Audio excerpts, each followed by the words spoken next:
Selamat pagi Bapak Ibu dan saudara-saudaraku, salam sejahtera bagi kita sekalian. Apa kabar pagi ini? Harapan dan doa saya kita semua sudah bangun dari istirahat kita, selalu semangat dan bersuka cita dalam anugerah Tuhan kita Yesus Kristus. Marilah kita merendahkan diri di hadapan Tuhan untuk menerima sabdanya. Semoga menjadi panduan kita untuk menjalani hari ini dan kita menjadi orang-orang Kristen yang semakin kuat di dalam Tuhan. Pagi ini kita akan membaca Wahyu pasal 1 ayat 1-3 demikian. Inilah wahyu Yesus Kristus yang dikaruniakan Allah kepadanya, supaya ditunjukkannya kepada hamba-hambanya apa yang harus segera terjadi. Dan oleh malaikatnya yang diutusnya, ia telah menyatakannya kepada hambanya Yohanes. Yohanes telah bersaksi tentang firman Allah dan tentang kesaksian yang diberikan oleh Yesus Kristus, yaitu segala sesuatu yang telah dilihatnya. Berbahagialah ia yang membacakan dan yang mendengarkan kata-kata nubuat ini dan yang menuruti apa yang ada tertulis di dalamnya, sebab waktunya sudah dekat.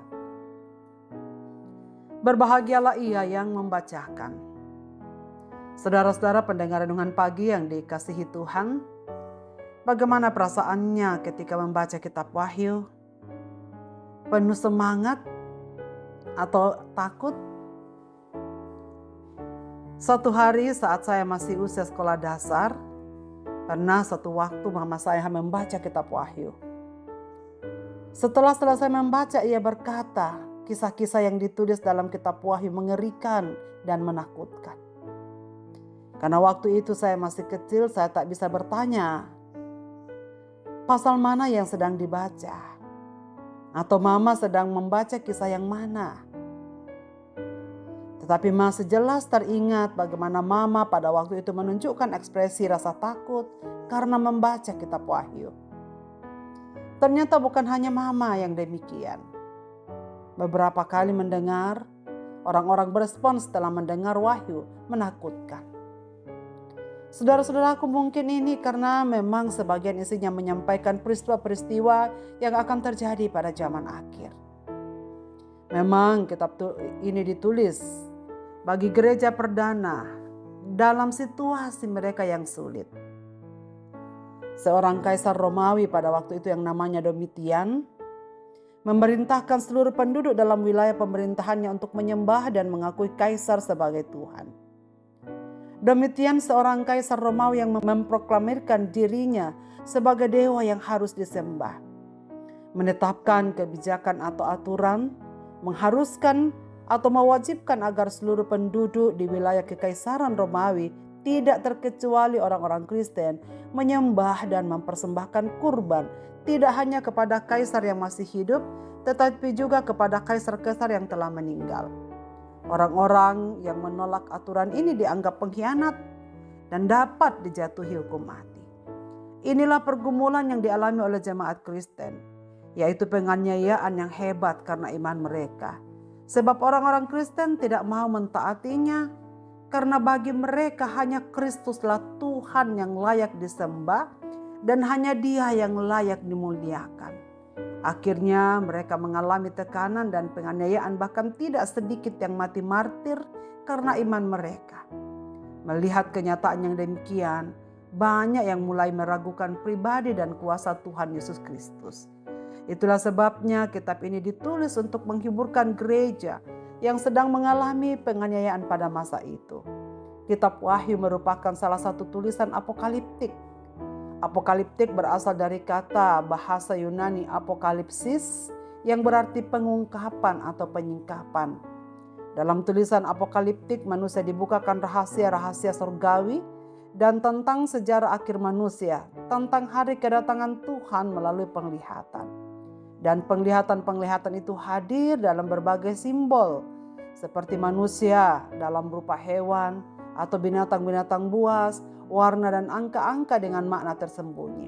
Tujuannya adalah menghiburkan orang percaya yang sedang mengalami penderitaan karena nama Yesus Kristus memperoleh penghiburan, bahwa suatu saat kuasa iblis akan dikalahkan dan umat Tuhan akan memperoleh kemenangan di dalam nama Yesus Kristus, anak domba Allah itu. Saudara sekalian, menarik sekali dalam pasal 1 ayat 3. Berbahagialah ia yang membaca Dan mereka yang mendengarkan kata-kata nubuat ini dan yang menuruti apa yang ada tertulis di dalamnya, sebab waktunya sudah dekat. Saudara, kata bahagia dalam ayat ini adalah kata yang pertama dari 7 ucapan bahagia yang kita akan temukan di dalam kitab Wahyu, atau ucapan berkat yang ditemukan dalam kitab ini, yang dikaruniakan kepada mereka yang membaca, mendengar, dan taat kepada perkataan-perkataan yang tertulis di dalam kitab ini. Kenyataan bahwa orang percaya harus melaksanakan perintah-perintah kitab Wahyu menunjukkan bahwa kitab ini bersifat praktis dan menjadi petunjuk-petunjuk moral, bukan hanya suatu nubuat tentang perkara-perkara yang akan datang. Kita harus membaca kitab ini bukan saja demi memahami rencana Allah untuk masa yang akan datang bagi dunia dan umatnya, tetapi juga demi mempelajari dan menerapkan prinsip-prinsip rohani yang besar. Terutama sekali kitab ini harus membawa kita lebih dekat kepada Tuhan Yesus Kristus di dalam iman, pengharapan, dan kasih melalui setiap situasi apapun yang terjadi dalam hidup kita. Saudara sekalian, dan jika kata-kata kitab ini harus dipelihara, ditaati, mereka bisa dimengerti. Kita mempunyai hak untuk mengesampingkan kitab Wahyu sebagai suatu teka-teki yang tidak dapat dipecahkan. Sebab pada waktu kita membaca kitab ini, Roh Kudus sendiri akan memberikan penerangan-penerangan dalam batin kita, sehingga kita dapat mengerti apa yang tertulis di dalamnya. Karena itu saudara sekalian, kebahagiaan bagi mereka yang tidak hanya membaca, mendengar, tetapi juga mentaatinya. Sebaliknya adalah kerugian bagi mereka, yaitu mereka yang hanya ingin tahu, ingin mengerti, mengisi otaknya, tetapi tidak hidup di dalamnya, dan pelanggaran serta hukuman yang berat yang akan ditimpakan kepadanya. Semua ini menunjukkan karena waktunya semakin dekat. Kalau saudara-saudaraku menginginkan sesuatu tetapi belum bisa terkabul, maka marilah kita menyadari bahwa Tuhan belum sampai, waktu Tuhan belum sampai, dan bahkan mungkin itu sama sekali bukan kehendak Tuhan. Betapapun baiknya keinginan kita, percayalah bahwa kehendak Tuhan itu jauh lebih baik, dan itulah yang sedang dikatakan oleh Allah melalui Yesus Kristus kepada jemaat-jemaat di masa itu yang penuh dengan penderitaan. Saudara sekalian, jikalau kita memperhatikan kata pembuka di dalam bagian ini, inilah wahyu Yesus Kristus. Berarti Yesus sebagai sumbernya, sekaligus Dia sebagai berita utamanya. Keduanya mengungkapkan kebenaran yang penting.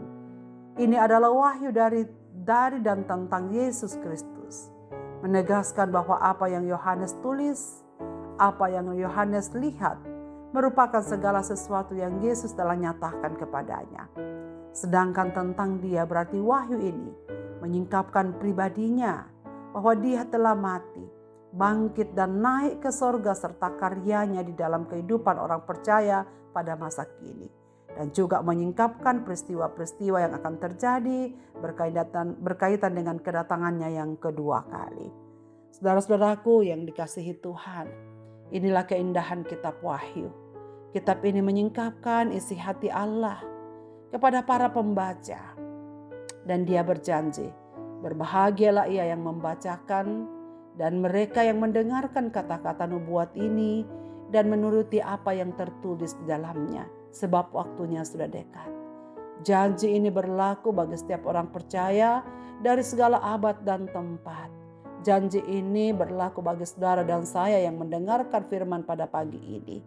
Kiranya kita adalah bagian dari rombongan atau barisan orang-orang yang berbahagia itu, karena setelah kita membaca dan menuruti segala perkataan-perkataan Tuhan di dalam kitab ini, kiranya pagi ini kita semua adalah umat-umat yang berbahagia itu.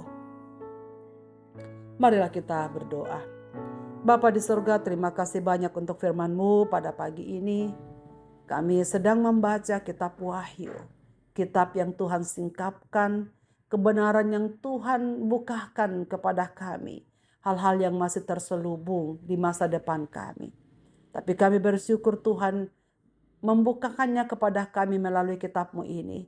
Dan beberapa hari ke depan kami akan menelusuri kebenaran-kebenaran di dalamnya.